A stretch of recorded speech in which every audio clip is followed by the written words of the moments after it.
Hello, you wonderful people, and welcome to another episode of Untitled Reviews, this being the show where I talk about dramas that I watch. For today's episode, I'm going to talk about the latest episode of Kung Fu. A lot of really interesting things went down in this episode, so let's break it down. So obviously, we're picking up in the aftermath of last episode where Ryan is going into surgery because of the bullet wound.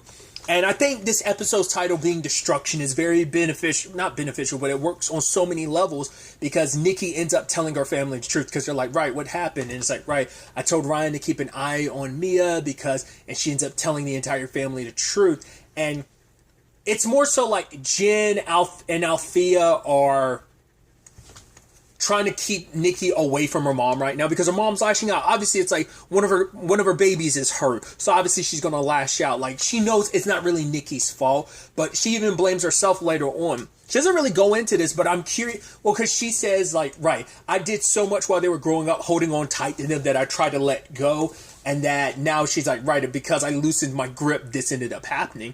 But I'm also wondering, is it because she also blames herself because she's the one that told Nikki to protect Mia no matter what? So it's like, right, if you had told us the truth, but it's like, yeah, but none of them knew the truth about what happened. But it's still like, what happened to Mia still would have happened regardless because it doesn't matter who was watching Mia. Whoever followed after her would have gotten shot. So, but it's just, right, everyone's in pain, everyone's hurt, and everyone's trying to do their best. Even to see at one point in time, Jen's almost like looking up, almost like he's praying to God, and he's just like, tears welling up in his eyes, but he's like, no, I gotta be there. I gotta be strong. I've gotta be the one. I gotta be strong for Althea. I gotta be strong for Maylene. And I feel so bad for Nikki because Nikki's on the outskirts for her family because like her mom was just like, go away, Nikki. Like she was upset with her. Like, this is your fault. And Althea's like, right, maybe it's best if you leave, which I get why even Althea's like, right, I cast away my sister, which is like, she's like, I feel horrible about it, but it's the only one to keep mom sane. And it's like, that is heartbreaking because it's like, right, at a time where Nikki is feeling so guilty about it, her family wasn't there to really alleviate that guilt. It doubled down. And I think that guilt ended up influencing so many of her decisions this episode. I think better and worse in certain regards. Wanting to try and do the right thing, but kind of going about it the wrong way. But it's just like, yeah, she's alone. Especially after she, it's almost interesting because it parallels how her family was kind of falling up. It's different because her family found a way to move forward without her while she was going for those 3 years at the monastery. And then, they hadn't properly healed. And so now they're fully healed. And now it's like all that work, all that, like everything that they went through almost shattered or broke. But I think it's really interesting because I think the episode really focuses on more like, no, the hope of it of, yeah, like things might seem rough, but this family has created such a bond that no matter what, they're going to believe that everything's going to be okay. And they're not going to let anything stop them, that this is just going to forge that bond even stronger because that bond between this family has grown so strong that even this won't stop them. But you never know. Like if Ryan had died, like maybe we wouldn't be having that same conversation. Like Nikki would never forgive herself, and on some level, even though she knows it's not Nikki's fault, maybe on some level her mom would have. I don't know. It would have been a lot for that entire family to handle. So I do like that Sebastian was there confessing his love to Ryan because he's like, right, I wasn't planning on staying long, but you're someone very important to me, so I need you to come back to me. I love you. Who knows if he's ever said that to anyone? Like he's probably never really gotten serious with anyone. If he has, it's probably been a long time. But I thought that was kind of nice. But at the same time, Nikki is worried and stressed out about finding Mia because she knows exactly where she is. It's like, right, she's with Jilan, and if she crosses that path, Jilan will corrupt her and destroy her because she'll just become like Jilan. And I brought up previously, who's to say crossing that line, that boundary, won't strip her of her humanity? And instead of becoming like Jilan, she'll become even worse. She'll become like the previous hybrid and lose control. Like that might just trigger everything. Because up to this point, she's defended herself, but she's never killed anyone. And that might... And we've seen time and time again, once you cross that line, it's hard to ever come back because that stays with you. And you get to the point like Jilan where you're just like killing... I mean, hell, the way she was gunning people, like all of Russell Tan's men down like it was nothing. That final guy, which sucked because that's the guy that Evan went to pump for information and kind of like, right, you're going to be my insider. Yeah, that guy gets gutted. And maybe he was probably like, wait, I'm not with Russell. I'm secret. But it doesn't matter. Jilan finished him off. Because we had seen him previously, because he's that driver, like I said, that Evan blackmailed. Poor bastard. I think he was pseudo working for the right side on things in the sense of like, oh yeah, he was working with the good guys to some extent. But we don't know how much of Evan's situation with him still continues even up to that point. Maybe him and Evan was that one thing, but I feel like Evan's dirt on him could be continuous. So I don't. It still sucks. Poor guy got stabbed in the back. Once again, Mia, like, I don't know did she even fire a single bullet that entire time? Because I think that was all Jilan the entire time. So pushing her to get ready to kill Russell. Training her up because it's like, right, your form needs work, and you're also going to be up against people who are going to be using weapons, so you need to fight with it. Your life depends on it, because it does, and you've also got to not apologize. So what I thought was interesting, though, is that Jilan giving the opportunity, because it turns out, it's not Russell 10. I guess Russell decided not to take the meeting, that instead Juliet was going to, because Juliet convinced him that, right, you're going to give the business to me, because she doesn't know what her dad's plans are when it's all said and done. So it's like, right, the business is going to be mine, so I want to make sure some of these contacts and connections we have are all good. So Russell's like, right, it's going to go to you anyway, so he only wanted the business that she was going to go check on, just for the sake of like the foundation of what it's built on. He needed that. So other than that, he doesn't need the actual. It was like some search engine thing or something, but he needed like, I think what the property is built on. He doesn't need it the technology itself. It's just a means to an end. So but he sent Juliet instead, because it's like, right, this is supposed to be your legacy, or she either offered to do it because, it's like, right, let me be the kind of spokesperson. So they ended up kidnapping her. But Jilan didn't go after Juliet. She stayed behind, which is like, okay, shows that Mia isn't just a means to an end. She still kind of is, but there is still some heart in her, because for so long Jilan's had no one. The last person she had, once again, was Kerwin, but she did try to kill Kerwin. So it's like, okay, so are you keeping me around because, hey, she's your inevitable weapon against Russell Tan, so you need her around, or is it just simply because, no, you do start to care about her?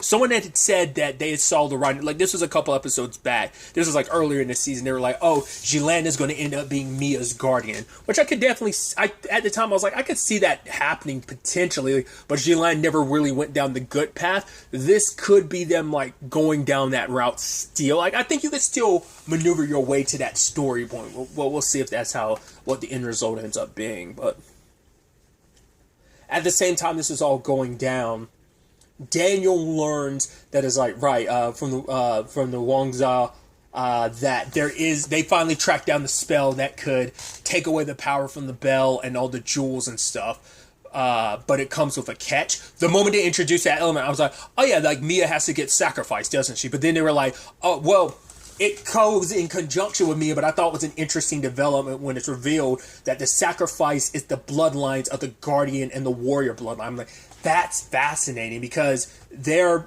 I'm going to butcher it every time. Was it the Zhu Xiao, the jewels, that energy? The alchemists used that to birth both bloodlines. So they'll still, like, in Nikki's case, she'll still know martial arts, but she won't have, like, her martial artist instinct and the stuff that comes, the supernatural elements that give them an edge, makes them a little superhuman. That will all die in the moment that their blood, that essence that is removed from them.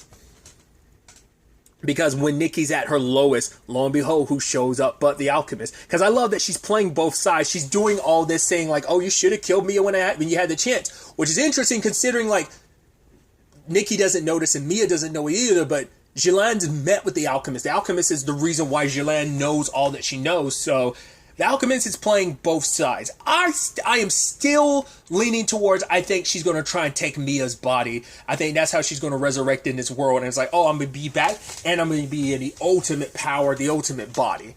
I think that's the direction it's going, but we'll see. Maybe I feel like she doesn't want to just live forever, so maybe she's planning on body hopping that's how she really survives. I mean, currently there's only one hybrid, but maybe she's hoping to extend her immortality into Mia's body once Mia's fully enveloped by, maybe the Bell and the Zhou Xiao. Once again, I'm butchering it. The stones and all that energy. Maybe that will allow her to become like full-blown immortal while in Mia's body. Once again, just speculation on my part. That's just kind of been my feeling for a little while. Of like, she doesn't secretly want to kill Mia. Well, she technically does. Kill Mia so you can take over her body. Kill who she is, her consciousness and everything, and just take the body for your own self.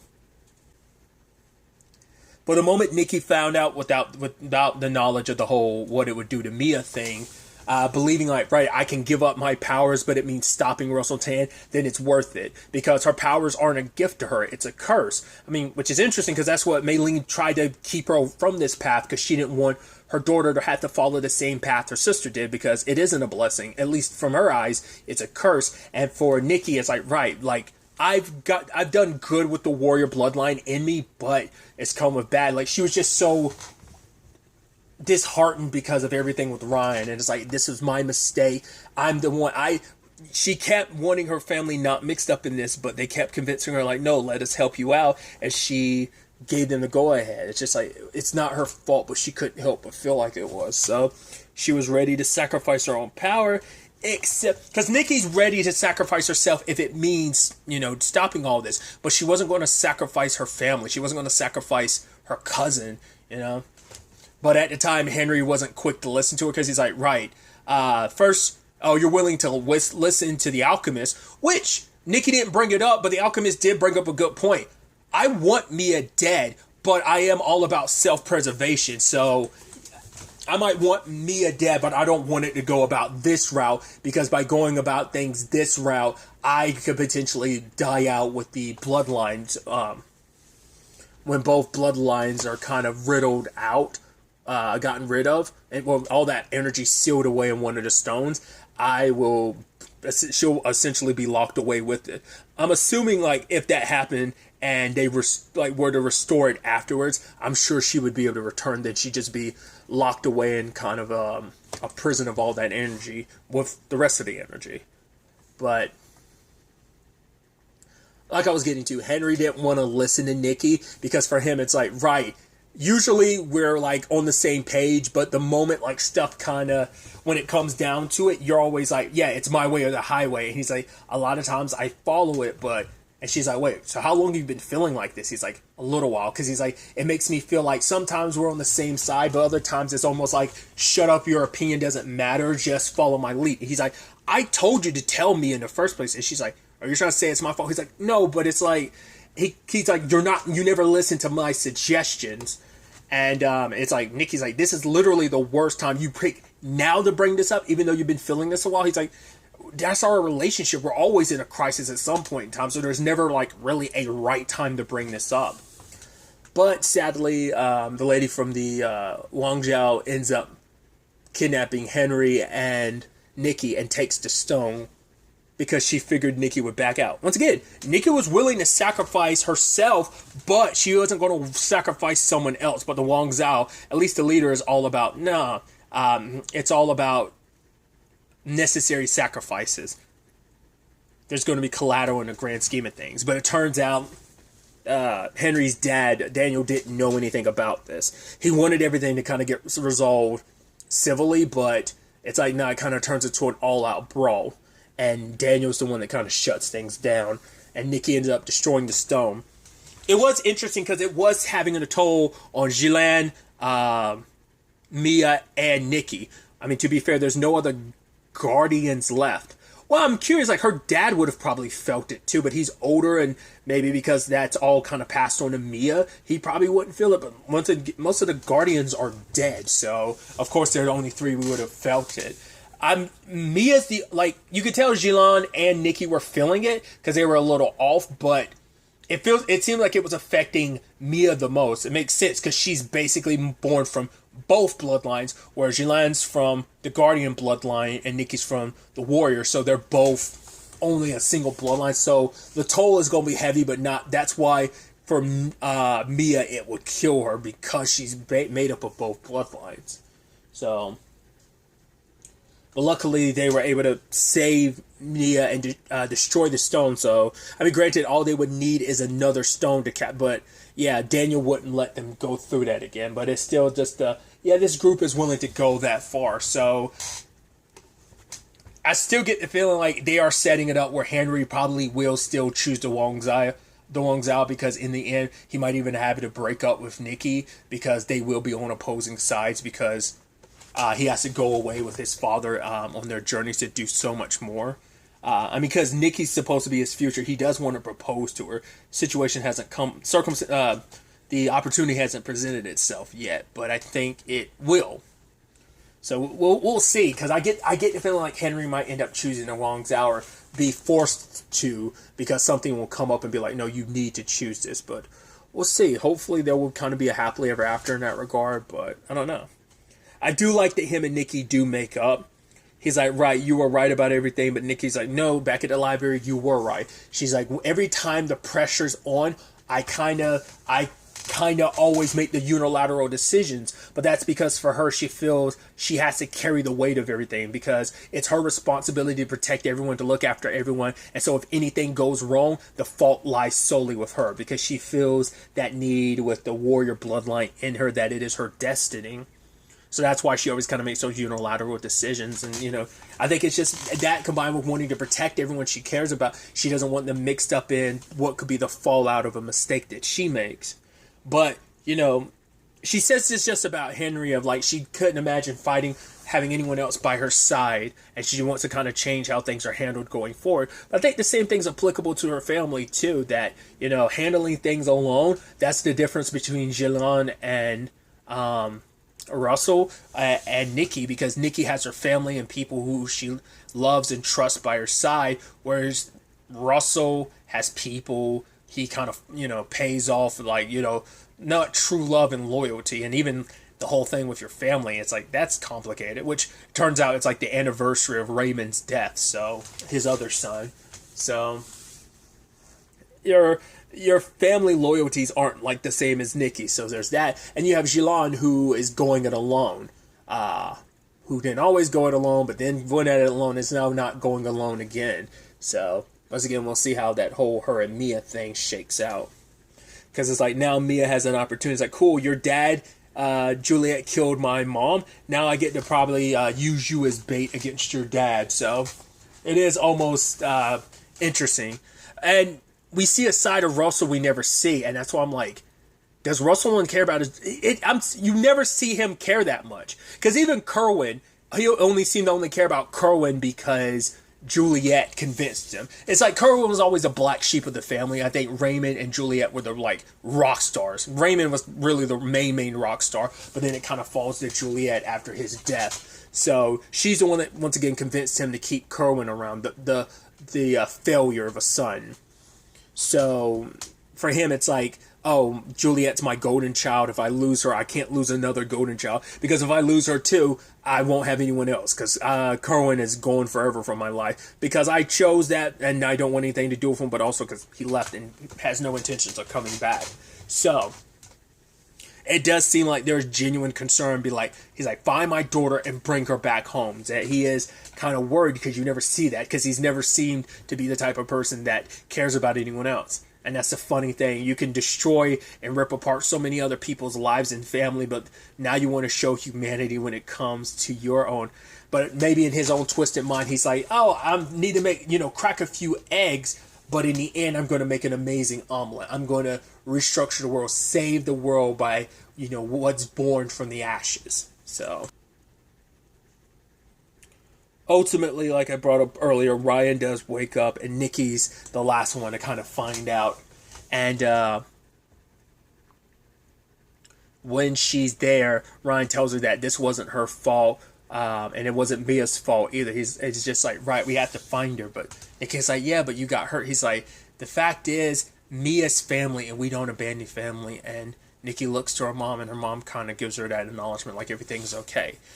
Sebastian does say that Ryan kind of filled him in on about things. I'm like, how much of everything? Some of everything, or everything of everything? So that's definitely going to be interesting. I believe this season's only 13 episodes like season 1, and if not mistaken, this is episode 10, so only 3 episodes left in this season. I'm excited to see where these next episodes end up taking us going forward. But really, that's all I want to talk about. So the next time we meet, be happy, be safe, live life to the fullest, and enjoy it. Good day, and goodbye.